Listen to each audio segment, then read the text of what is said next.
Welcome to Grammar Practice English course on line 33. Today's grammar points: relative pronouns and relative clauses. Let's learn how to use relative pronouns.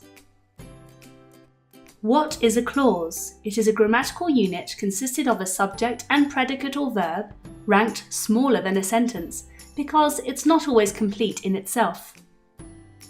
There are different types of clauses: dependent and independent. Independent expresses a complete meaning, it's a sentence, and dependent expresses an incomplete meaning, it's a subordinate clause.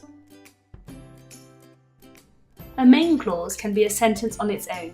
It can stand alone, unlike a subordinate clause. She answered the phone, which is introduced by a conjunction. Different combinations of clauses are possible to create a compound sentence. Independent clause 1 plus independent clause 2 equals main clause 1 plus main clause 2.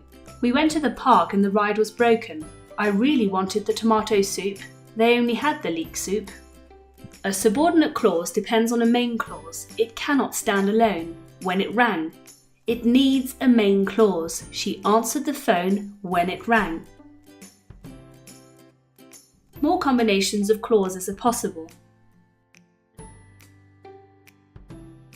Independent clause plus dependent clause, main clause plus subordinate clause, relative clause. I found a cat that was abandoned. She is the colleague who helped me with the presentation. How to create a relative clause. A main clause can be a sentence on its own. He lives in this neighbourhood. I enjoy sitting by the fireplace. I saw a movie star. Whereas a subordinate clause needs a main clause to exist. Which is very quiet, that is in the lounge. Who is world famous? A subordinate clause is joined to the main clause via a relative pronoun.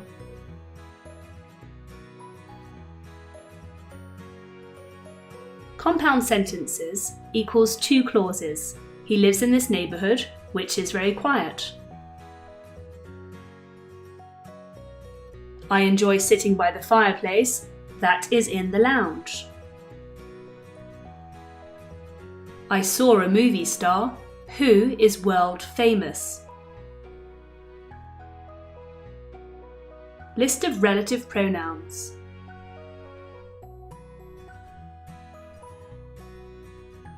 Depending on what or whom the subordinate clause is giving more information on, we will use one relative pronoun or another: who, whom, which, that, whose. For objects, which or that, they're interchangeable. That is the new PC which I told you about, or that is the new PC that I told you about. In spoken English, we can remove the relative pronoun. That is the PC I told you about. For people, who, that for subjects, whom, that for objects. That is the neighbour who just moved in. That is the neighbour that just moved in. That is the neighbour whom I met yesterday. That is the neighbour that I met yesterday. In spoken English, we don't use whom as much as we should. Instead, we use that or who, but remember, who, that for subject, whom, that for object. For possession, whose. That is the student whose grades have gone up. The grades belong to the student.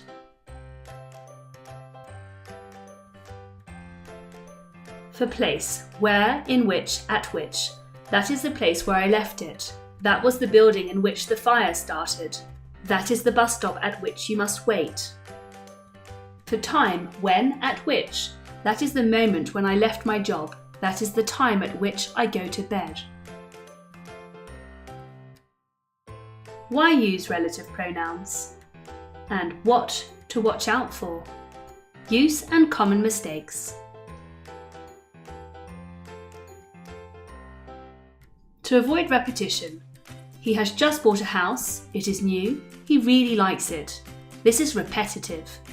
He has just bought a house which is new and that he really likes. This sounds better. Differentiate object and subject. Wrong. He is a person which I trust. Correct. He is a person that I trust. He is a person whom I trust.